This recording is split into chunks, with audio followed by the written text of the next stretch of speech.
யாராவது நடிகர் இருந்தா அது முன்மாதிரி, ஏதாவது ஒரு கதாபாத்திரம் இருந்தால் அவர்கள் முன்மாதிரி. யாருங்க முன்மாதிரி? நம்முடைய முன்மாதிரி நம்முடைய செயலுக்கு ரசூலுல்லாவை சாட்சியாக ஆக்குகிறேன், என்னுடைய செயலுக்கு என்னுடைய காரியங்களுக்கு ரசூலுல்லாவை முன்மாதிரியாக காட்டுகிறேன் என்று நாம் சொல்லுகிறோமா? அதற்கான வழிகாட்டுதல் நம்மகிட்ட இருக்கிறதா?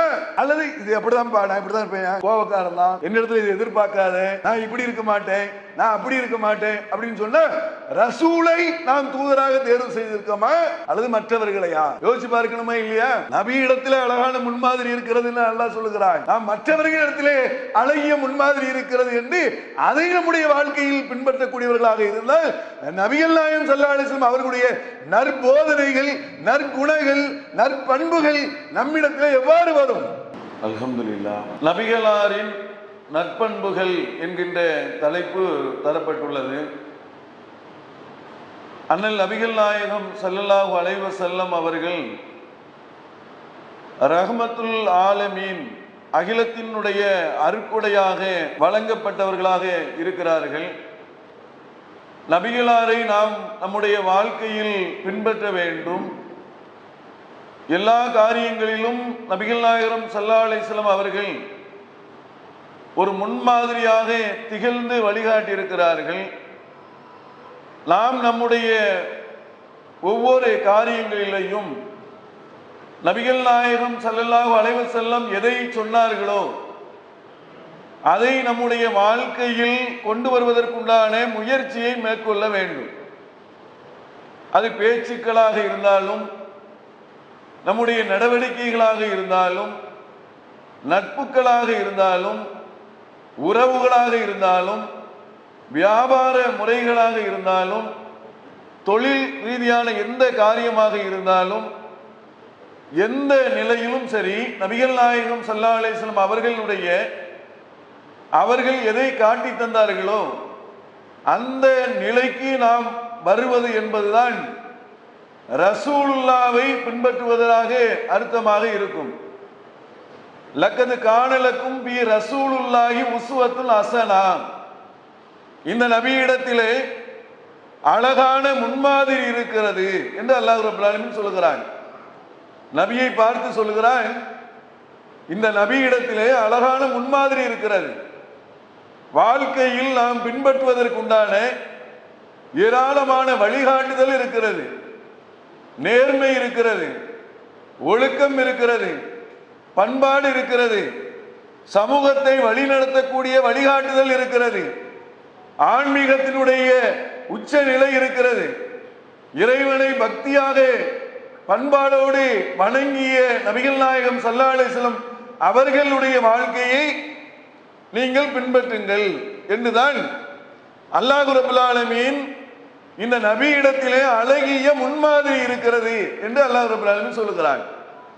அப்ப நாம நபியை பின்பற்றுகிறோம் என்று சொன்னால் லா இலாஹ இல்லல்லாஹ் முஹம்மது ரசூலுல்லாஹ் என்று எல்லா முஸ்லிமும் சொல்லுவாங்க.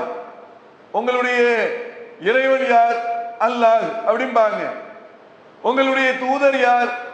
முஹம்மது நபி என்று எல்லாரும் சொல்லுவார்கள். லா இலாஹ இல்லல்லாஹ் முஹம்மது ரசூலுல்லாஹ் என்று சொன்னது மாத்திரம், கலிமாவை மொழிந்தது மாத்திரம் ஒருவர் முஸ்லிமாக ஆகிவிட முடியாது. சொன்ன வார்த்தையில் நின்றால், அதன்படி செயல்பட்டால், அதை நம்முடைய வாழ்க்கையில் கொண்டு வருவதற்கு முயற்சி செய்தால், பின்பற்றினால், அதுதான் அதை உண்மையாக, நேர்மையாக, உளப்பூர்வமாக சொன்னவர்களாக ஆக முடியும். அப்ப நாம கவனிக்க வேண்டிய விஷயத்துல முக்கியமானது என்னன்னு சொன்னால், எங்கள் இறை தூதர் நபிகள் நாயகம் ஸல்லல்லாஹு அலைஹி வஸல்லம் அவர்கள் என்று இஸ்லாமியர்கள் சொன்னதோடு மாத்திரம் இல்லாமல் நம்முடைய வாழ்க்கையினுடைய எல்லா அம்சங்களிலையும், எல்லா காரியங்களிலையும் நபிகள் நாயகம் ஸல்லல்லாஹு அலைஹி வஸல்லம் அவர்கள் காட்டி தந்த வழிமுறையில் நாங்கள் நடக்க வேண்டும், நாங்கள் நடப்போம் என்ற ஒரு நிலைக்கு வர வேண்டும். நபிகள் நாயகம் ஸல்லல்லாஹு அலைஹி வஸல்லம் அவர்கள் சமுதாயத்தின் மீது மிகப்பெரிய அக்கறை கொண்டிருந்தார்கள்.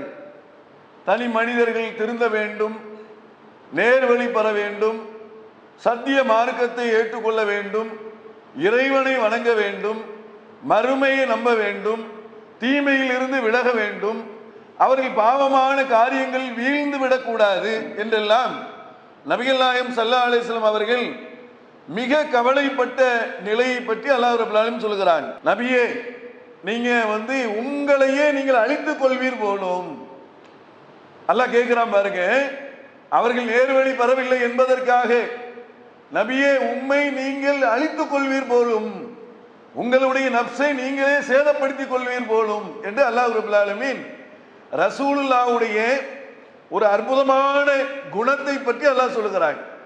ஒரு அழகான ஒரு குணம் என்ன அப்படின்னு சொன்னா, அந்த மக்கள் நேர்வழி பெறவில்லையா, சத்திய கொள்கைக்கு வரவில்லையா, அதற்காக அவர்கள் கவலைப்பட்டிருக்கிறார்கள், வேதனை அடைந்திருக்கிறார்கள். அதுதான் அல்லாஹ் சொல்லுகிறான், அவர்கள் நேர்வழி பெறவில்லை, இறை நம்பிக்கையாளர்களே ஆகவில்லை என்பதற்காக உம்மையே நீர் அழித்துக் கொள்வீர் போலும் என்று அல்லாஹ் ரப்பல் ஆலமீன் சொல்லக்கூடிய நிலையை பார்க்கிறோம்.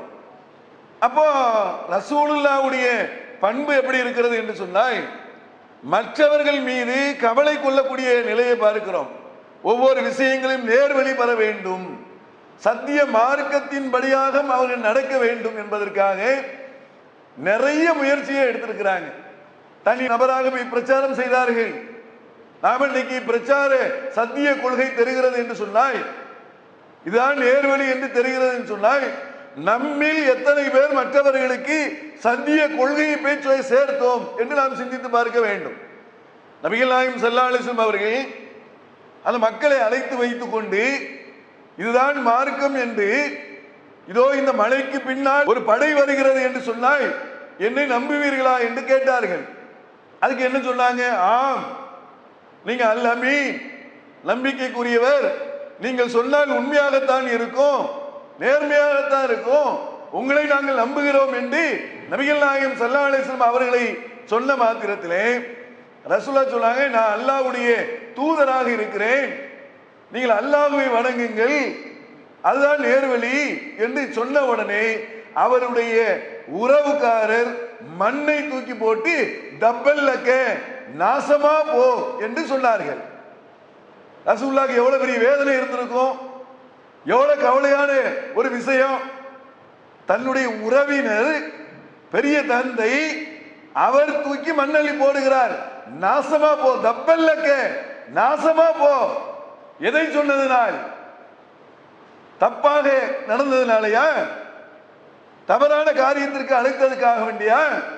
சத்திய கொள்கையை சொன்னதனால் அவர்களுக்கு ஏற்பட்ட விளைவு என்னன்னு சொன்னால் விமர்சனம். நபிகள் நாயகம் ஸல்லல்லாஹு அலைஹி வஸல்லம் அவர்களை ஊர் விளக்கம் செய்தார்கள். காரணம் என்ன? அதனுடைய நிலை என்ன? சத்திய கொள்கையை சொன்னதனால் அவர்களை ஊர் விளக்கம் செய்தார்கள் என்பதை நாம் பார்க்கிறோம். சகாபாக்கள் தொல்லைக்கு உள்ளாக்கப்பட்டார்கள். காரணம் என்ன? ஏகத்துவ கொள்கையை சொன்னதனால் அவர்களுக்கு ஏற்பட்ட விளைவு என்று நாம் பார்க்கிறோம். நம்ம சத்தியத்தை சொல்றோமா? எந்த அளவுக்கு மற்றவர்களிடத்திலே நபிகள் நாயகம் ஸல்லல்லாஹு அலைஹி வஸல்லம் அவர்கள் மற்றவர்கள் மீது கவலை கொண்டு செய்திகளை கொண்டு போய் சேர்த்தார்களோ, ஏராளமான துன்பங்கள் பிரச்சனைகள் வந்தாலும் அதையெல்லாம் தாண்டி நின்று சொன்னார்களோ, அது மாதிரியான நிலையில் நாம் சொல்கிறோமா? இந்த பண்பு நம்மிடத்தில் இருக்கிறதா? கொஞ்ச நாள் சொல்லி சொல்லி பார்ப்போம்.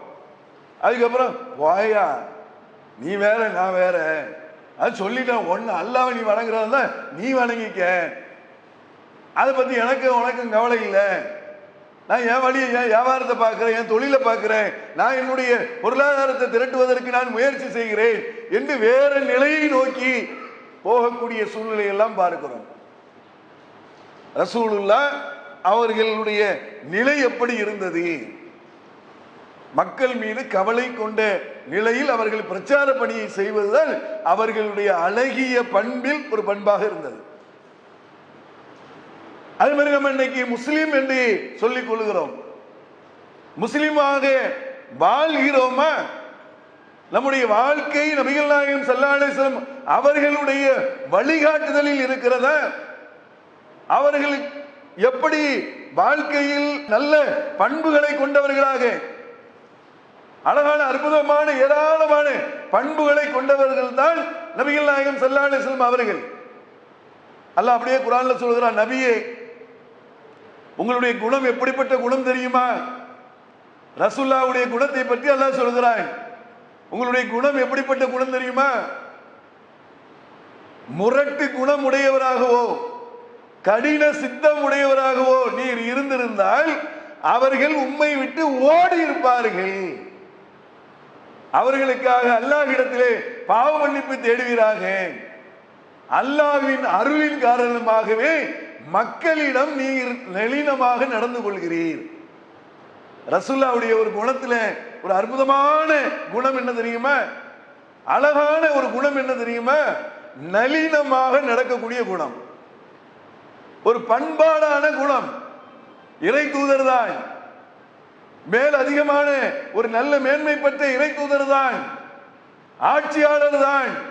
ஆனால் அவர்களுடைய அந்த குணநலம் எப்படி இருந்ததுன்னு சொன்னால் அதை பற்றி அல்லாஹ் அப்படி படம் பிடித்து சொல்லுகிறான். மக்கள் கூட்டம் கூட்டமாக உங்களை நோக்கி வருகிறார்கள். அதற்கு காரணம் என்னன்னு சொன்னால் அல்லாஹ்வுடைய அருள் உமக்கு வழங்கப்பட்டிருக்கிறது, அல்லாஹ்வுடைய பாக்கியம் உமக்கு தரப்பட்டிருக்கிறது. அந்த பாக்கியம் என்ன தெரியுமா? நளினமாக நடக்கக்கூடிய நற்பண்பு அவரிடத்தில் இருக்கிறது. யோசிச்சு பாருங்க, நம்மிடத்தில் அந்த நளின குணம் இருக்கிறதா? நளினமாக நடக்கிறோமா? அன்பாக நேசமாக பாசமாக நடக்கிறோமா? கடுமையான கோபம் தான் இருக்கு. என்ன பயங்கரமான கோபம், ஏதாவது யாராவது கேட்டுட்டா பயங்கர கோபம். நபிகள் நாயகம் ஸல்லல்லாஹு அலைஹி வஸல்லம் அவங்கள்ட்ட ஒரு கிராமத்து வாசி வந்து அவங்க ஜக்காத்து விநியோகம் பண்ணக்கூடியதை வந்து கேட்க வர்றாங்க. ரசூலுல்லாவை தள்ளி தள்ளி தள்ளி தள்ளி தள்ளி நேரம் முள்ளு பக்கத்தில் கொண்டு போயிட்டாங்க. ரசூலுல்லாவை தள்ளி தள்ளி என்ன செஞ்சாங்கன்னா முள்ளு பக்கத்தில் கொண்டு போயிட்டாங்க. ரசூலுல்லாவுடைய ஆடை அந்த முள்ளுல போய் படுது. ரசூலுல்லா கேட்குறாங்க, இப்போ என் ஆடை என்னுடைய ட்ரெஸ்ஸு உடையப்பா தர்றேன் தர்றேன். இப்படி ஒரு தலைவரை பார்க்க முடியுமா? ஒரு கிராமவாசி வந்து ரசூலுல்லாவுடைய தோளில் ஒரு துண்டை போட்டு இழுத்துட்டு அவர் கேட்கிறாரு, முஹம்மத், ரசூலுல்லாஹ் பேரை சொல்லி கூப்பிட்டு, முஹம்மத் எனக்கு வந்து ஜக்காத்து கொடுங்க அப்படின்னு கேட்கிறாரு. என்ன எவ்வளவு பெரிய ஒரு விஷயம் பாருங்க. ஒரு ஜக்காத்தை கேட்கக்கூடிய முறை பாருங்க. உதவி கேட்டு தான் வர்றாரு, நல்ல விளங்கிக்காங்க. உதவி கேட்டு வர்றவங்க பொதுவாக பணிவாக நடப்பதா யதார்த்தமான உண்மை. கொஞ்சம் வேகமா நடந்துட்டானுங்க, உனக்கு தர முடியாது போயா வேற கொடுப்போம், அப்படிதான் நடக்கும். இருக்குமா இல்லையா? நபிகள் நாயகம் ஸல்லல்லாஹு அலைஹி வஸல்லம் அவர்கள் ஒரு தலைவர், ஒரு தூதுவர், அவர்களுடைய தோளின் மீது துண்டை போட்டு இழுத்து உதவி கொடு ஓ முஹம்மத் அப்படின்னு சொன்ன உடனே ரசூலுல்லாஹ் உடனே சொல்லிட்டு ஒட்டகம் நிறைய நினைச்சாங்க, அவங்களுக்கு ஜக்காத்து உதவிகளை கொடுத்தார்கள் என்கின்ற செய்தியை ஹதீஸ்ல பார்க்கிறோம். அப்போ ஒரு மென்மை தன்மை என்பது ரசூலுல்லாஹ்வுடைய நற்குணங்களில் உள்ள ஒரு அற்புதமான குணமாக மென்மை தன்மை இருக்கிறது. நம்மிடத்தில் மென்மை தன்மை எப்படி இருக்கு தெரியுமா? நம்ம பிள்ளைகள்கிட்டே நம்மகிட்ட மென்மை தன்மை இருக்காது. அவன் ஜூல அடக்கம் பண்ணி இருக்குல்ல மிருகங்கள், அது அவ்வளோத்தையும் அவனுக்கு ஒப்பிடுறது. கழுத மாடு பெத்த பிள்ளைய கூட்டுக்கிற அடி இருக்கு பாருங்க, அவனுக்கு ஒரு மென்மை தன்மையை பிள்ளை இடத்துல காட்டுறோமா? கிடையாது. ஏதாவது ஒரு தவறு நடந்து புருஷங்காரன் மேல கோவம் இருந்துன்னு வைங்க, பிள்ளைய போட்டு பிரிச்சு எடுத்துடுறது. நடக்கா இல்லையா? போட்டு அடி போடு அப்படின்னு சொல்லி, அது இன்னும் சொல்ல போனா தகப்பனார் மாதிரியே இவன் பிறந்திருக்கான்னு சொன்னா போதும், உங்க தகப்பனாருக்கு போடுற அடி உனக்கு 2 போடு அப்படின்னு சொல்லி 2 அடி அவனுக்கு எக்ஸ்ட்ரா போட்டு அவன் பாப்பா அம்மா எதுக்கு நம்மளை போட்டு இந்த அடி அடிக்குது, அத்தான் தகப்பனார் என்ன போட்டு இந்த அடி அடிக்கிறாரு. அப்போ பிள்ளைகள் இடத்திலே நளினம் இல்லை. பெற்றோர் இடத்திலேயாவது நளினம் இருக்கிறதா? பெற்றோர் யாரு? நம்மளை பெற்று எடுத்தவர்கள், நம்மளை வளர்த்தவர்கள், ஆளாக்கியவர்கள். அவர்களிடத்தில் எவ்வளவு நளினம் இருக்க வேண்டும். நளினம் இருக்கிறதா? குர்ஆன் சொல்லுகிறது, உஃப் என்ற ஒரு வார்த்தையை கூட உமது பெற்றோரை நோக்கி சொல்லிவிடாது. வயதான காலத்தில் ஒருவரோ இருவரோ உன்னிடத்துல இருந்தார்களே ஆனால், நம்ம இடத்துல இருந்தாரே ஆனால், அவர்களை சீ என்ற ஒரு வார்த்தையை கூட சொல்லிடாத. இவன் சீங்கிற வார்த்தையை தவிர எல்லா வார்த்தையும் சொல்லுவான். நாயி, பேயி, யார பெத்தெடுத்த தாய், நாயி, பேயி, அது இது, எது மிருகத்தோட ஒப்பிட்டு அது இது, அது வந்துச்சா, எது தகப்பனார் வந்ததை கேட்கிறான், அது வந்துச்சா போயிடுச்சா. என்ன ஒரு நளின போக்கு பாருங்க, எப்படிப்பட்ட வார்த்தை போக்கு பாருங்க. குர்ஆன் சொல்கிறது, சீ என்ற ஒரு வார்த்தையை கூட சொல்லிவிடாதே. கடுமையான முறையிலே சிரமத்திற்கு மேல் சிரமப்பட்டுதான் உன்னுடைய தாய் உன்னை வளர்த்தாள். நளின வேண்டாமா? நபிகள் நாயகம் ஸல்லல்லாஹு அலைஹி வஸல்லம் அவர்களுடைய உபதேசம் என்ன? நபிகள் நாயகம் ஸல்லல்லாஹு அலைஹி வஸல்லம் மெம்பர்படியின் மீது ஏறும்போது என்ன சொன்னார்கள்? அவன் மூக்கு மண்ணை கவட்டும், இப்படி சொல்லிக்கிட்டே ஏறினாங்க. யார் ரசூலுல்லாஹ்? வயதான பெற்றோர்கள் அடைந்து அவர்களுக்கு பணிவிடை செய்து அதன் மூலியமாக சொர்க்கம் செல்லாதவனுடைய மூக்கு மண்ணை கவட்டும். ரசூலுல்லாஹ்வுடைய குணத்தை பார்த்தீங்களா? நற்குணத்தை பார்த்தீர்களா? நளினத்தன்மையை பார்த்தீர்களா?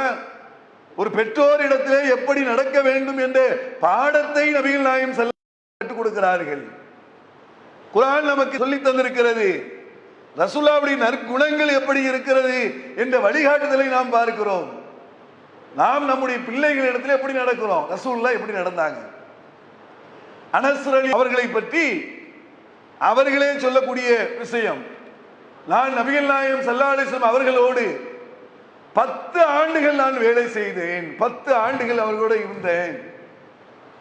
சிறுவனில் இருந்து வளர்ந்து வரக்கூடிய காலத்தில் 10 ஆண்டுகளில் நபிகள் நாயகம் ஸல்லல்லாஹு அலைஹி வஸல்லம் அவர்கள் இதை நீ ஏன் செய்தாய், இதை ஏன் நீ செய்யவில்லை என்று சொல்லி என்னை ஒரு காலமும் கேட்டது கிடையாது. அப்படி வளர்த்திருக்கிறாங்க. பிள்ளை மாதிரி தங்கமாக அவருடைய உள்ளத்திலே பதியும் விதத்தில் ஒரு குழந்தையாக இருந்தால் அந்த குழந்தையினுடைய உள்ளம் எப்படி இருக்குமோ அந்த குழந்தையினுடைய உள்ளமாகவே ரசூலுல்லாஹ் மாறிவிட்டார்கள். நம்ம அப்படி மாறி இருக்கிறோமா? நம்ம ஸ்கூல்ல ஹெட் மாஸ்டர் அதையே கொண்டு வந்து குழந்தைகளை காட்டுவோம். ஏய் கம்பெடு, ஏ போர்டு அடி. ஸ்கூல்ல தான் ஹெட் மாஸ்டர், கவர்மெண்ட்டுக்கு தான் நீ போலீஸ் ஆபீசர். உண்மை தானே?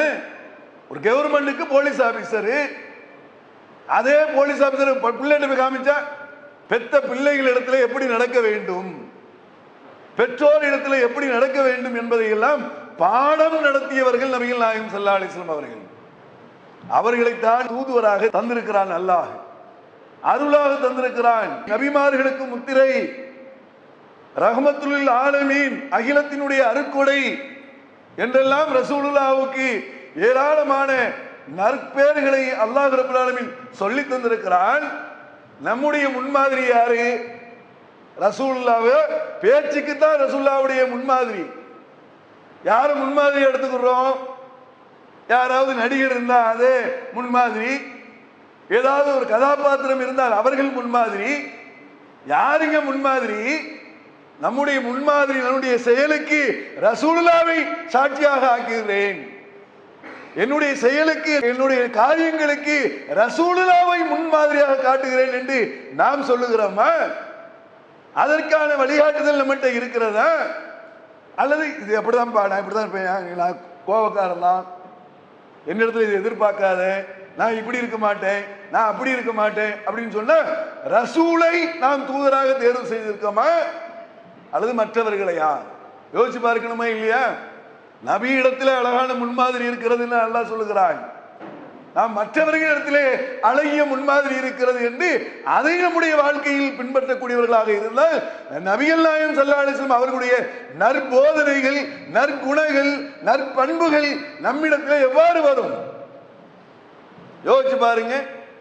நபிகள் நாயகம் ஸல்லல்லாஹு அலைஹி வஸல்லம் அவங்களுடைய பேச்சு எப்படி இருந்தது? ரொம்ப அற்புதமான அழகான வழிகாட்டுதலை தந்தவர்கள் நபிகள் நாயகம் ஸல்லல்லாஹு அலைஹி வஸல்லம் அவர்கள். ஒரு தடவை யூதர்கள் என்ன செய்வாங்கன்னா ரசூலுல்லாஹ்வை கேலி செய்கிற மாதிரி, கிண்டல் செய்கிற மாதிரி வார்த்தைகளை பயன்படுத்துவார்கள். அப்போ என்ன செய்யறாங்கன்னு சொன்னா அஸ்ஸலாமு அலைக்கும் அப்படின்னு சொல்லணும்ல, அதுக்கு பதில் என்ன சொல்லுவாங்கன்னா அஸ்ஸலாமு அலைக்கும் அப்படிம்பாங்க யூதர்கள்.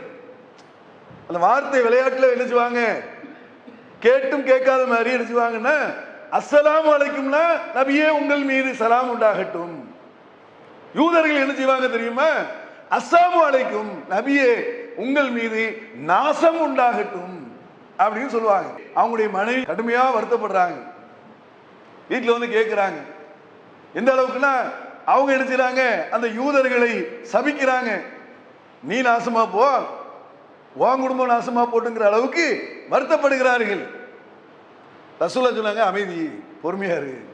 இல்ல அவங்க என்ன சொன்னாங்க தெரியுமா, ரசூல்லா என்ன சொன்னாங்க தெரியுமா என்று அவங்களுடைய மனைவி சொல்லும் போது நபிகள் நாயகம் ஸல்லல்லாஹு அலைஹி வஸல்லம் சொன்னாங்க, நான் என்ன சொன்னேன்னு உனக்கு தெரியுமா அப்படின்னு கேட்டாங்க. எவ்வளவு அழகான விஷயம் பாருங்க. நான் என்ன சொன்னேன்னு தெரியுமா, வா அலைக்கும் உனக்கும் உண்டாகட்டும். அவ்வளவுதான், முடிஞ்சு போச்சு. நீ நல்லதை சொன்னால் நல்லது உனக்கு உண்டாகட்டும், கெட்டதை சொன்னால் கெட்டது உனக்கு உண்டாகட்டும். வா அலைக்கும், அவ்வளவுதான், வேற எதுவுமே சொல்லல. வா அலைக்கும் தவிர வேற எதுவும் சொல்லல. நீ நல்லதை சொன்னால் அஸ்ஸலாமு அலைக்கும், உண்மையாகவே நீ சலாத்தை தான் சொன்னாயினால் அந்த சலாம் உனக்கும் உண்டாகட்டும். நீ நாசத்தை தான் சொன்னாய் என்று சொன்னால் நாசம் உனக்கும் உண்டாகட்டும். ஒண்ணுமே இல்லையே, குற்றம் பிடிக்க முடியாத, குறை கண்டுபிடிக்க முடியாத, அவங்களுடைய குணத்தை மாற்ற முடியலையே. கோபம் ஏத்தி சூடு ஏத்தி குணத்தை மாற்ற முடியுமா இல்லையா? நபிகள் நாயகம் ஸல்லல்லாஹு அலைஹி வஸல்லம் அதை பத்திலாம் கவலைப்படல. அவங்க அந்த எவ்வளவு பெரிய டென்ஷனான ஒரு நேரமா இருந்தாலும் சரி, பிரச்சனைக்குரிய நேரமாக இருந்தாலும் சரி, அவங்க குணநலத்தை மாற்றவே முடியல. அழகா பதில் சொல்லிட்டாங்க. நம்ம வந்து நம்மளை 2 பேரும் ஏற்றி விட்டா என்ன செஞ்சிருந்தோம், பொத்தாலும் விழுந்துருந்தோம். போடு அப்படி விழு அப்படின்னு சொல்லி நேர் மாற்றமாகி, என்ன நல்ல மனுஷனா இருந்தா இப்படி நாசமா போயிட்டானே, தங்கமான ஆளா இருந்தாரு இப்படி நாசமா போயிட்டால சொல்லுவாங்களே இல்லையா? காரணம் என்ன? 4 பேர் நம்மளுடைய குணங்களை மாற்றுவதற்கு முயற்சி செய்தால், நம்முடைய நற்குணங்களை மாற்றுவதற்கு எதையாவது ஒரு விதத்தில் ஏற்பாடு செய்தால் அதிலே நாம் வீழ்ந்து விடக்கூடாது. நாம் இன்னும் அதிலிருந்து படிப்பினையை பெற்றுக்கொள்ள வேண்டும். அதற்கு நபிகள் நாயகம் ஸல்லல்லாஹு அலைஹி வஸல்லம் அவர்களுடைய நற்குணங்கள் ஒரு முன்மாதிரியாக இருக்கிறது. ஒரு தடவை நபிகள் நாயகம் ஸல்லல்லாஹு அலைஹி வஸல்லம் அவர்கள் ஒரு வீட்டில், அவங்களுடைய மனைவி வீட்டில் இருக்கும்போது இன்னொரு வீட்டில இருந்து உணவு கொண்டு வரப்படுகிறது. அப்போ அந்த மனைவிக்கு கோபம் வந்து என்ன செஞ்சுட்டாங்க, அந்த உணவை தூக்கி வீசிட்டு தட்டை உடைச்சி தூக்கி போட்டாங்க. போட்டுட்டு கோபம் உடனே பாருங்க, கொண்டு வந்தவர் முன்னாடி இது நடக்குது. ரசூலுல்லாவுக்கு எவ்வளவு வெக்கமா இருக்கும் கொஞ்சம் யோசிச்சு பாருங்க. மற்றவர்கள் முன்னாடி நாம் அவமானப்படுத்தப்படுகிறோம் என்று சொன்னால் எந்த கணவனா இருந்தாலும் அவங்களுக்கு என்ன செய்யும், கடுமையா போகும். வீட்டுக்குள்ள 4 செவத்துக்குள்ள நடக்கிறதுங்கிறது அதுல ஒரு அவமானங்கிறது அவமானமா யாரும் கருத மாட்டார்கள். ஆனால் மற்றவர்களுக்கு முன்னால், 4 பேருக்கு முன்னால் நம்மளை அவமானப்படுத்துகிறார்கள் என்று தெரிந்தால் எல்லா மனிதர்களுக்குமே கோபம் வரும். மனைவியாக இருந்தா கூடுதல் கோபம் வரும் ஆண்மகனுக்கு. ரசூலுல்லாஹ் சபையை எப்படி ஒழுங்குபடுத்துகிறார்கள் என்று நாம் பார்க்க வேண்டும். ரசூலுல்லாஹ் என்ன பண்ணாங்க தெரியுமா, உடனே அந்த கொண்டு வந்த நபர்கிட்ட சொல்றாங்க, உன்னுடைய தாய்க்கு ரோசம் வந்து விட்டது. ஏன்னா மூமின்களுடைய தாய் தானே, நபிமார்களுடைய மனைவிமார்கள் மூமின்களுக்கு தாய். அதுக்கு ரசூலுல்லாஹ் சொல்றாங்க, உன்னுடைய தாய்க்கு ரோசம் வந்து விட்டது. இது ரோசம்னு மாத்தி விட்டாங்க டக்குன்னு. ரோசம் வந்து விட்டது அப்படின்னு சொல்லிட்டு உள்ள போய் ஒரு தட்டை எடுத்து கொடுத்து அனுப்பிச்சு விட்டுட்டு நேர ஆயிஷா ரலியல்லாஹு அவங்கள்ட்ட சொல்றாங்க, என்ன ஆயிஷாவே, உன்னுடைய சைத்தான் உன்னிடத்துல வந்து விட்டாளா அப்படின்னு கேட்கிறாங்க. உடனே அவங்க கேட்கிறாங்க, இல்லை எல்லாத்துலையும் சைத்தான் இருக்கிறானா அப்படின்னு கேட்கிறாங்க. ஆமா எல்லாத்துலையும் இருக்கிறான். உடனே அவங்க கேட்கிறாங்க, அப்போ உங்ககிட்ட இருக்கிறானா அப்படின்னு கேட்கிறாங்க. அவன் என்கிட்ட இருக்கிறான், நான் அவனை கட்டுப்படுத்தி விடுவேன். எவ்வளவு அழகான பதில் பாருங்க. அந்த இடத்துல ரசூலுல்லாஹ்வுடைய குணம் பாருங்க. உண்மையில கட்டுப்படுத்தினாங்கல்ல. இந்த கோபமான நேரத்துல கோபத்தை மென்று விழுங்குவார்கள் என்று அல்லாஹ் குர்ஆன்ல சொல்லுகிறான். ரசூலுல்லாஹ்வுடைய வாழ்க்கை குர்ஆனவே இருந்தது என்று அன்னை ஆயிஷா ரலியல்லாஹு அன்ஹா தான் அறிவிக்கிறாங்க. எப்படி குர்ஆனுடைய வசனத்தை தன்னுடைய வாழ்க்கையில அப்படியே கொண்டு வந்தார்கள். கோபத்தை அப்படியே மென்று விழுங்கி விட்டார்கள். கோபம் இல்லாத ஒரு நிலையை உருவாக்கி அந்த இடத்தை சரி செய்தார்கள் என்கின்ற விஷயத்தை பார்க்கிறோம். அப்போ ஒரு இடத்துல நம்முடைய குணங்கள் என்பது மாறுதலுக்கு உள்ளாக்கப்படும். ஏதாவது ஒரு காரணத்துல, நெருக்கடியான காலம், பஸ்ல போயிட்டு இருக்கிறோம், ரொம்ப நெருக்கடி, டென்ஷன் அதிகமாக இருக்கும். பைக்கில் போவோம், பயங்கரமான டிராபிக்கான ஒரு நேரம், நமக்கு டென்ஷன் அதிகமாக இருக்கும். வியாபாரம் நெருக்கடியான ஏராளமான வியாபாரிகள் வந்து நம்ம கடையில் வந்து வியாபாரம் வச்சு மொய்க்கிற மாதிரி இருக்கும், பயங்கர டென்ஷனா இருக்கும். அந்த நேரத்தில் போய் போயின்னா வல்லுன்னு விடுவான். அப்ப என்னையா என்ன இல்ல இல்ல அப்படி என்னையா மனுஷன் நீ ஏன் கோவப்படுற இல்லையா, உனக்கு முடியலையே, ஏன் அந்த வியாபாரத்தை தொடர, ஏன் டென்ஷன் ஆகுற, ஏன் வந்து அந்த இயல்பு நிலையை மாறுகிறாய்? நபிகள் நாயகம் ஸல்லல்லாஹு அலைஹி வஸல்லம் அவர்கள் டென்ஷனான நேரத்தில் கூட எந்த நேரத்தில் எப்படி இருக்கணுமோ அதே மாதிரி நடந்திருக்கிறாங்க. நபிகள் நாயகம் ஸல்லல்லாஹு அலைஹி வஸல்லம் அவர்கள் ஒரு போர்க்களத்திற்கு போறாங்க. போய்கொண்டிருக்கும் போது வர்ற வழியில வந்து ஒரு இடத்துல ஆயிஷா ரலியல்லாஹு அன்ஹா அவங்க தங்கி இருக்கக்கூடிய நேரத்தில் அவங்களுடைய கழுத்தில் போட்டிருந்த மணி தொலைந்து விட்டது. அப்ப எல்லா படைப்பட்டாங்களும் அங்க தங்கிட்டாங்க. இப்போ அவ்வளோ பெரிய கூட்டம் தங்குவதற்கு காரணமா யார் இருந்துட்டா? ஆயிஷா ரலியல்லாஹு அன்ஹா இருந்துட்டாங்க. இப்ப அவங்களுக்கு எப்படி பயங்கரமான டென்ஷனா இருக்குமா இல்லையா? இவ்வளோ பெரிய ஒரு கூட்டத்தை, இவ்வளோ பெரிய மக்களை இந்த இடத்துல நம்ம தங்க இப்படி ஆயிடுச்சே அப்படின்னு தேடுறாங்க. எல்லாரும் வருத்தப்பட்டுக்கிட்டு இருக்காங்க. ரசூலுல்லாஹ் என்ன தெரியுமா செஞ்சாங்க? ஆயிஷா ரலியல்லாஹு அவங்க பக்கத்துல போய் உட்கார்ந்து அவங்க மடியில் அப்படி படுத்துக்கிட்டாங்க. டென்ஷன் அப்படியே இருக்கிறாங்க, ஒண்ணுமே இல்லை, பேசாம இருக்கிறாங்க. அபூபக்கர் சித்திக் ரலியல்லாஹு அவர்கள் தான் ஆயிஷா ரலியல்லாஹு அன்ஹாவுடைய தந்தை. அவங்க வந்து என்ன செய்யறாங்கன்னு சொன்னா கோவப்படுறாங்க. உன்னால இப்படி ஆக்கிட்டிய, இப்படி ஒரு இதை நடந்துருச்சுன்னு கோவப்படுறாங்க. ஆனா ரசூலுல்லாஹ் என்ன செய்யறாங்கன்னு சொன்னா ஒரு டென்ஷனான ஒரு பெரிய பிரஷரான ஒரு நேரத்தை அப்படியே சாந்தமாக்கிட்டாங்க. அது ஆயிஷா ரலியல்லாஹு அன்ஹாவுக்கு மிகப்பெரிய அருமருந்தாக அது இருந்தது. தாயா இருக்கிறாங்க, கால் வலிக்குதாமா, போய் உதவி செய்யட்டுமா, அது பண்ணட்டுமா, இது பண்ணட்டுமா, கவலைப்படாதீங்க. பிள்ளைகளா இருந்தால் அதுக்கு தகுந்த மாதிரி சொல்லி, இல்லை வியாபாரத்தில் ஒரு பெரிய நஷ்டமாகிவிட்டது, இப்போ மனைவி இருக்கிறாங்க, அவங்க அதுக்கு தகுந்த மாதிரி ஆறுதல் சொல்லி சொன்னா அது மாதிரி ஒரு அருமருந்தே கிடையாதுங்க. இவன் 10,000 ரூபாய், 20,000 ரூபாய், 50,000 ரூபாய் கொடுத்து பிரஷரு, மிகப்பெரிய நோயெல்லாம் வரக்கூடிய ஒரு மிகப்பெரிய வேதனை இந்த நேரத்திலே சாந்தமாயிரும், அப்படியே போயிடும். அது ரசூலுல்லாஹ்ட்ட இருந்து நமக்கு பெறக்கூடிய பாடம். அது ரசூலுல்லாஹ்க்கு தெரியாதா? இவ்வளவு பெரிய படை பட்டாளங்கள் நிற்பதற்கு காரணமே இவர்கள் தொலைத்த மணிதான் என்பது தெரியாதா? ஏன் அதை அப்படியே மாற்றுறாங்க? அந்த இடத்தை சரி செய்கிறார்கள். டென்ஷன் அவங்க காரணம் கிடையாது, யதார்த்தமாக தொலைந்தது. ஆனால் அந்த இடத்துல கூட்டம் அதிகமான நேரத்தில் டென்ஷனை அதிகமாக்கி அதனால் விளைவுகளை ஏற்படுத்தாமல் யதார்த்த நிலையை நாம் கொண்டு வர வேண்டும். சபையை ஒழுங்குபடுத்த வேண்டும், மக்களை அமைதிப்படுத்த வேண்டும், யதார்த்தத்தையே யதார்த்தமாகவே புரிந்து கொள்ள வேண்டும் என்கின்ற நிலையை நாம் ரசூலுல்லாஹ்வுடைய வாழ்க்கையில் இருந்து நம்ம பார்க்கணும். இதுல அவங்களுடைய குணநலங்கள் எவ்வளவு அற்புதமான குணம் பாருங்க, எவ்வளவு அழகான ஒரு குணம் பாருங்க.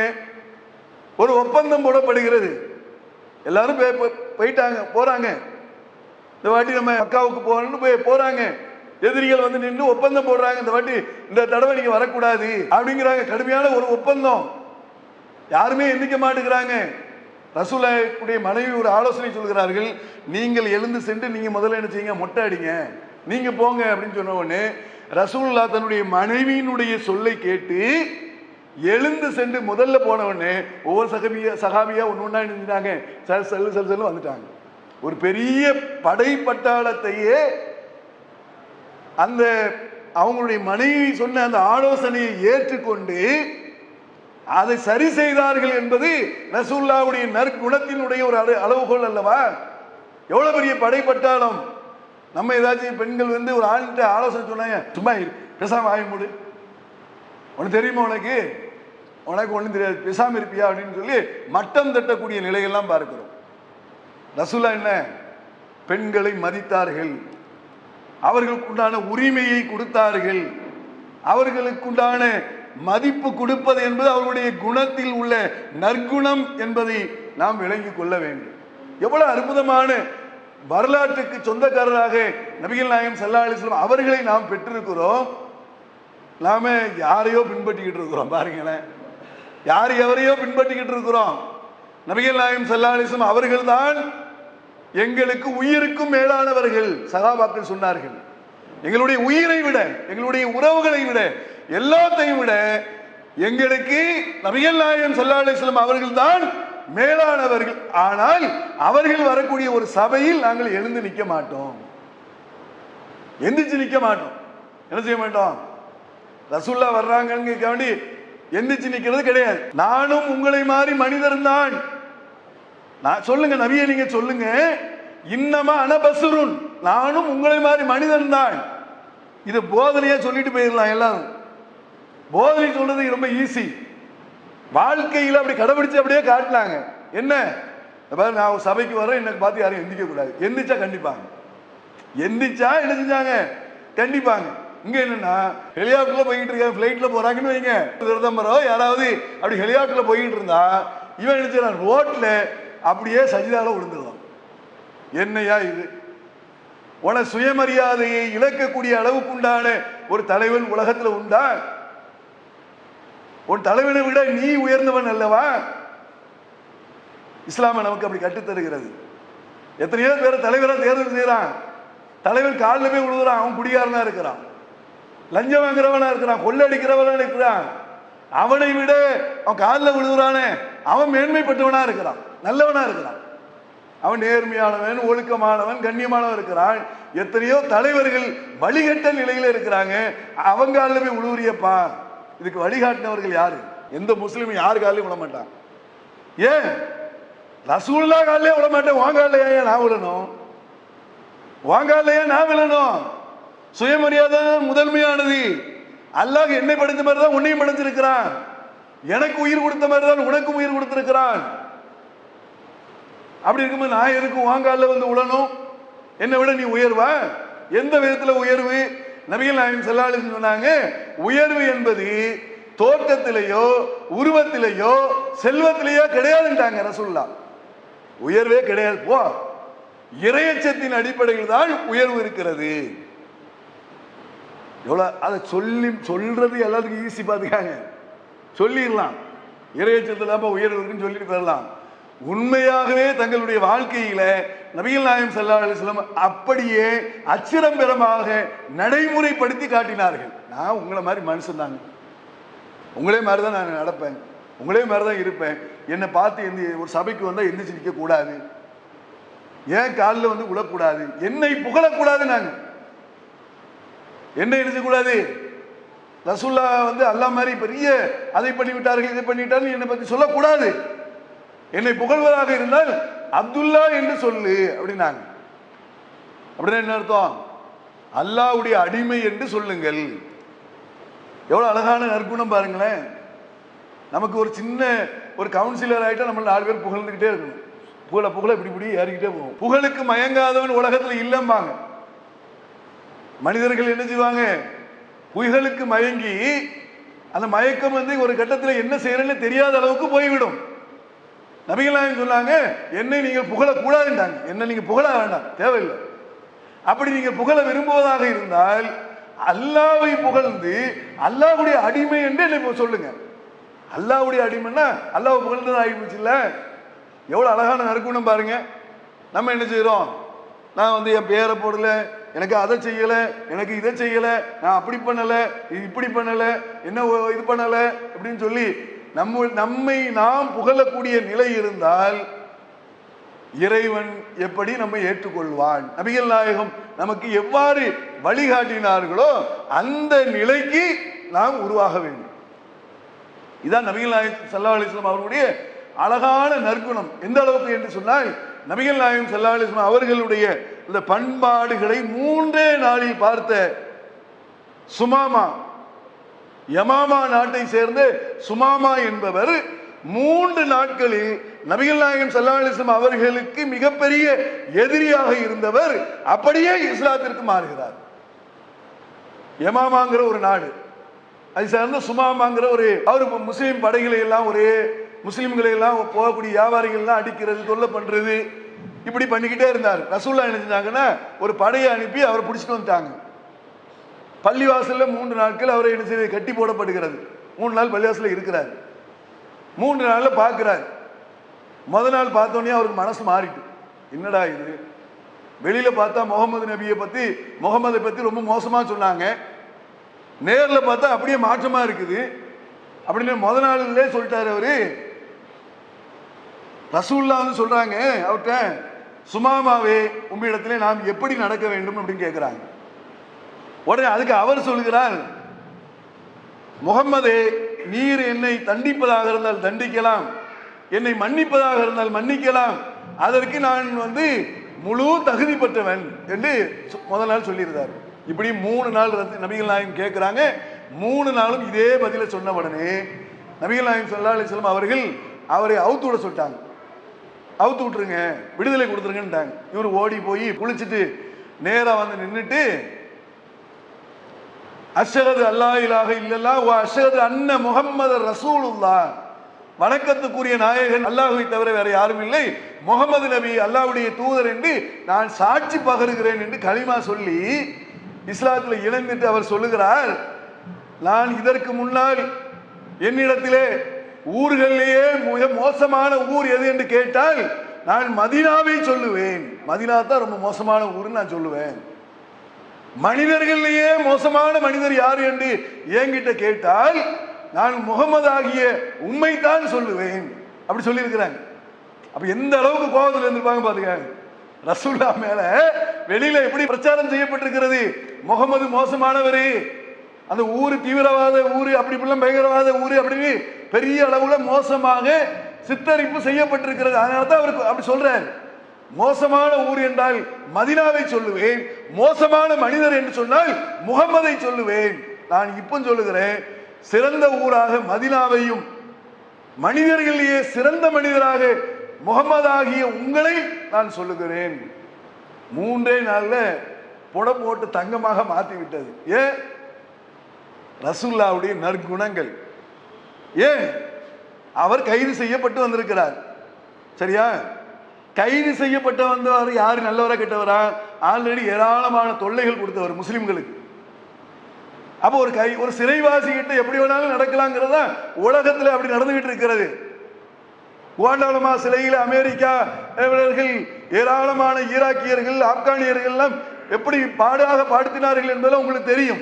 இன்றைக்கும் பாத்தீங்கன்னா பாலஸ்தீனத்தினுடைய மக்களை எந்த அளவுக்கு கைது செய்யப்பட்டவர்களை எவ்வளவு கொடுமைப்படுத்துகிறார்கள் என்பதெல்லாம் உங்களுக்கு தெரியும். உலகத்தில் அப்படிதான் நடக்கும். கைது செய்யப்படக்கூடிய சிறைவாசிகளை கொடுமைப்படுத்துதல் என்பது உலகத்தினுடைய நியதி, அப்படி பண்றான். ஆனா அதுக்கு மாற்றமா நபிகள் நாயகம் என்ன செய்றாங்க தெரியுமா? நீ சிறைவாசி தான், ஆனால் உன்னிடத்திலே நான் நளினம் பேணுகிறேன், அன்பு பாராட்டுகிறேன், நேசம் பாராட்டுகிறேன் என்று 3 நாளிலே அவருடைய நற்குணங்கள் ஒரு மனிதனையே மாற்றிவிட்டது என்று சொன்னால் எவ்வளவு பெரிய புடம்போட்ட தங்கமாக நபிகள் நாயகம் ஸல்லல்லாஹு அலைஹி வஸல்லம் அவர்களுடைய குணம் இருக்கும்னு பார்க்கணும். நம்மகிட்ட ஒரு 3 நாள் ஒருத்தன் இருந்தான்னு வைங்க, அவ்வளவுதான். 3 நாள் நம்மகிட்ட இருந்தான்னா அவன் என்ன செஞ்சிருவான்? எப்பாடி வேண்டாம்பா, உங்க எதையே வேண்டாம், உன் கூட பழக்க சங்காத்தமே வேண்டாம், நீ வேற நான் வேற அப்படின்னு போயிடும். 3 நாட்களில் நேர் மாறுதல் அடையக்கூடிய அளவுக்கு நம்முடைய பண்பாடுகள் இருக்கிறது. நபிகள் நாயகம் ஸல்லல்லாஹு அலைஹி வஸல்லம் அவர்களுடைய பண்பாடு எப்படி இருக்குன்னு சொன்னால் 3 நாட்கள் எதிரியையும் உற்ற நண்பனாக மாற்றக்கூடிய பண்பு, ஒரு ஒழுக்கம், ஒரு நேர்மை பண்பாடு அவர்களிடத்திலே மிளிர் இருக்கிறது என்பதை நாம் பார்க்க முடிகிறது. இதுதான் ரசூலுல்லாஹ்வுடைய குணம், நலம், அவர்கள் நடந்து கொண்ட நற்பண்புகள் என்பதை நாம் பார்க்கிறோம். இப்படி நபிகள் நாயகம் ஸல்லல்லாஹு அலைஹி வஸல்லம் அவர்களுக்கு ஏராளமான நற்குணம் இருக்கிறது. மாமனிதர் நபிகள் நாயகம் ஸல்லல்லாஹு அலைஹி வஸல்லம் அவர்கள் தி 100 பேருடைய வரலாறை தொகுத்தார் மைக்கேல் ஹார்ட் என்பவர். 100 பேருடைய வரலாறு உலகத்தில் மோசே என்ற தீர்க்கதரிசிக்கு பின் 100 பேருடைய வரலாறை நான் தொகுக்கிறேன். இந்த பூமியிலே 100 பேர் எவ்வாறெல்லாம் திருப்புமுனையை ஏற்படுத்தினார்கள், மக்கள் புரட்சியை ஏற்படுத்தினார்கள், மக்கள் அவர்களை எவ்வாறு பின்பற்றினார்கள், இந்த உலகம் எவ்வாறு மாறுதலுக்கு உள்ளாக்கப்பட்டது என்பதனுடைய தி 100 என்ற ஒரு புத்தகத்தை ஒரு மைக்கேல் ஹார்ட் என்ப ஒரு அமெரிக்காவை சார்ந்த ஒருத்தர் எழுதினார். அவர் கிறிஸ்தவர், நல்ல விளங்கிக்காங்க. எழுதின அந்த காலகட்டம் 1980 அந்த காலகட்டத்தில் எழுதுறாரு. அது உலகம் முழுவதும் அந்த புத்தகம் மிகப்பெரிய வரவேற்பும் மிகப்பெரிய எதிர்ப்பும் ஆகிறது. ஏன் அப்படின்னு சொன்னா, நபிகள் நாயகம் ஸல்லல்லாஹு அலைஹி வஸல்லம் அவர்களுக்கு அந்த புத்தகத்திலே முதல் இடத்தை அவர் கொடுக்கிறார். ரேங்க்ல போடுறார். வரலாறு மட்டும் தொகுக்கிறது அவருடைய நோக்கம் கிடையாது. 100 பேர் வரலாறு யாரெல்லாம் வர்றா? முகமது நபி வர்றாங்க, புத்தர் வருகிறார், காந்தி வருகிறார், உமர் ரலியல்லாஹு வருகிறார்கள், இயேசு வருகிறார், இப்படி மோசே, இப்படி ஏராளமான தலைவர்கள் பூமியிலே மிகப்பெரிய மாற்றத்தை ஏற்படுத்திய 100 தலைவர்களுடைய வரலாறு அந்த புத்தகத்திலே வடிவமைக்கப்படுகிறது. 100 பேருக்கும் தலைவராக யாரை அவர் தேர்வு செய்கிறார் என்றால் முகமது நபியை தேர்வு செய்கிறார், ஒரு கிறிஸ்தவர். அப்ப கிறிஸ்தவ உலகம் சும்மா விடுமா? பயங்கரமான எதிர்ப்பு வருகிறது. எதிர்ப்பு வந்தது மட்டுமல்லாமல் எங்களிடத்திலே ஏராளமான செய்திகள் இருக்கிறது. நீங்க அதனால நீங்க அவருக்கு 3ஆம் இடத்தை இயேசுக்கு கொடுத்திருப்பீங்க, 3வது இடத்தை இவருக்கு கொடுத்திருப்பீங்கன்னு சொல்லி எல்லாரும் அவர்களுடைய பங்கிற்கு அந்த எழுத்தாளருக்கு தங்களுடைய ஆக்கங்களை, சான்றுகளை திரும்ப அனுப்பி கொடுக்குறாங்க. அனுப்பி கொடுத்து இப்பமாச்சு படிச்சு ஒழுங்கா போடுங்க, முதல்ல தப்பா போட்டீங்க, முகமது நபிக்கு போய் ஃபர்ஸ்ட் ரேங்க் கொடுத்துட்டீங்க, மற்ற யாருக்கு கொடுங்கன்னு சொல்லி ஏராளமான ஆக்கங்களை அவர்களுக்கு அனுப்பி வைக்கப்படுகிறது. அனுப்பி வச்சா அவர் மீண்டும் ஆய்வு பண்ணி படிச்சு எல்லாம் எழுதி அதுக்கு பிறகு மீண்டும் நபிகள் நாயகம் ஸல்லல்லாஹு அலைஹி வஸல்லம் அவர்களுக்கு முதல் இடத்தை கொடுக்கிறார். மிகப்பெரிய அளவில் எதிர்பார்ப்பை உலகம் முழுவதும் அதை கொண்டு போய் சேர்க்கிறது. அப்ப அவர்கிட்ட கேட்டாங்க, ஏன் அவர்களுக்கு ஏன் முதல் இடத்தை கொடுக்குறீங்க, எவ்வளவு பேருக்கு கொடுக்கலாம்ல, ஏன் முகமது நபிக்கு கொடுக்குறீங்க அப்படின்னு அவர் சொன்ன வார்த்தை அற்புதமான வார்த்தை. என்ன சொல்லார் தெரியுமா? நான் ஒரு திருப்புமுனையை ஏற்படுத்திய அறிஞர்களுக்கு மத்தியிலே ஏராளமான கேள்விகளை கேட்க வேண்டும் என்று நான் விரும்புகிறேன். புத்தரிடத்தில் நான் கேள்வி கேட்கணும் விரும்புகிறேன். புத்தரிடத்தில் கேள்வி கேட்பதாக இருந்தால் ஏராளமான கேள்விகளுக்கு அவர் இடத்துல பதில் இல்லை. ஏன்? அவர் திருமணமே முடிக்கல. திருமண வாழ்க்கை பற்றி அவர் இடத்துல கேட்க முடியுமா? அவர் சொல்றது என்ன செய்ய முடியாது, சொல்ல முடியாது. இப்படி பல கேள்விகளை பல அந்த 100 பேர்களுடைய வாழ்க்கையில் இருந்து நான் தேடி பார்த்தால் எல்லா கேள்விகளுக்கும் பதில் உள்ளவராக முகமது தான் இருக்கிறார். அதனாலேயே அவருக்கு முதல் இடத்தை கொடுத்தேன் என்று தி 100 என்ற புத்தகத்திலே அவர் பதிவு செய்கிறார். இன்றைக்கும் அந்த புத்தகம் இருக்கிறது. தமிழ்லையும் அது வந்திருக்கிறது. 100 பேருடைய வரலாறு என்று தமிழ்லையும் அது புத்தகம் இருக்கிறது. உலகம் முழுவதும் ஏராளமாக விட்டு தீர்ந்த ஒரு புத்தகம் அது. ஏன்? நபிகள் நாயகத்தினுடைய பேச்சு எப்படி அப்படின்னு கேள்வி கேட்டால் அங்கே பதில் வந்துடும். நபிகள் நாயகத்தினுடைய வியாபாரம் எப்படி கேட்டால் பதில் வந்துடும். நபிகள் நாயகத்தினுடைய ஒழுக்கம் எப்படி கேட்டால் பதில் வந்துடும். நபிகள் நாயகத்தினுடைய இறையச்சம் எப்படி கேட்டால் பதில் வந்துடும். நபிகள் நாயகம் மக்களை எப்படி வழிநடத்தினார்கள் கேட்டால் பதில் வந்துடும். நபிகள் நாயகத்தை மக்கள் எப்படி விரும்பினார்கள் கேட்டால் பதில் வந்துடும்.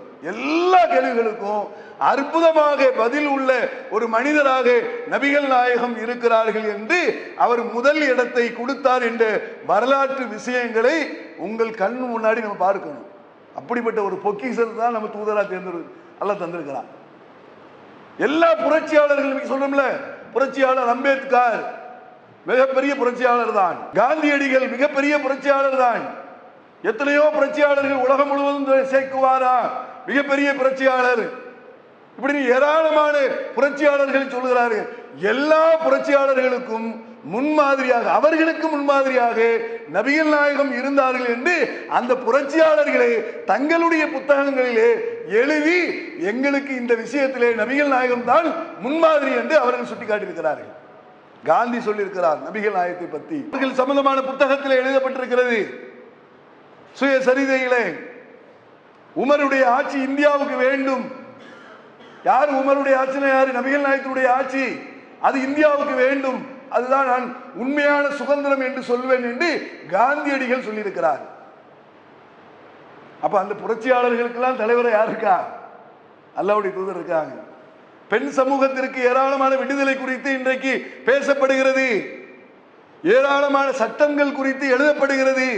சட்டம் ஏது அம்பேத்கர், சட்டம் ஏராளமாக வகுத்து தந்தார்கள் என்று சட்டத்தை சொல்லக்கூடிய அந்த அம்பேத்கருடைய சட்டமே குர்ஆனுடைய சட்டத்தை எடுத்து பார்த்தால் 1450 ஆண்டுகளுக்கு முன்னால் உலகத்தினுடைய எல்லா பிரச்சனைகளுக்கும் ஒட்டுமொத்தமாக தீர்வை சொல்லக்கூடிய அற்புதமான சட்டம் வகுத்து தரப்பட்டிருக்கு. அப்படிங்க சட்டத்தில் உயர்ந்தவராக இருந்தாலும் நபிகள் நாயகம் தான். எத்தனை பெண்கள் இன்னைக்கு சாவுறாங்க?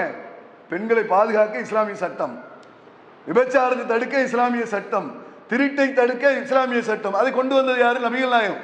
நபிகள் நாயகத்துக்கு இறைவன் வழங்கினாலும் அதை மக்களிடத்திலே வெளிக்கொண்டு வந்தது யாரு? நபிகள் நாயகம் அவர்கள். அப்படிப்பட்ட ஒரு அற்புதமான இறை தூதருடைய வழிகாட்டுதலில் நாம் வந்திருக்கிறோம். அவர்களுடைய குணநலங்கள் நம்மிடத்தில் வேண்டும், அவர்களை பின்பற்றுதல் என்பது அவசியமானது. அப்படிப்பட்ட தூதரைத்தான் அல்லாஹ் நமக்கு தந்திருக்கிறான். ஏராளமான குணங்கள் இருக்கிறது. அவர்களை பற்றி சொன்னால் நாட்கள் போதாது, நேரங்கள் போதாது. அவ்வளவு குணங்கள் நபிகள் நாயகம் ஸல்லல்லாஹு அலைஹி வஸல்லம் அவர்களிடத்தில் இருக்கிறது. அவர்களுடைய குணங்கள்ல ஒன்றும் நமக்கு அறிந்தறிந்து அதை பின்பற்றக்கூடியவர்களாக நாம் இருக்க வேண்டும் என்று கூறி முடித்துக் கொள்கிறேன். அஸ்ஸலாமு அலைக்கும் வரஹ்மத்துல்லாஹி வபரகாத்துஹு.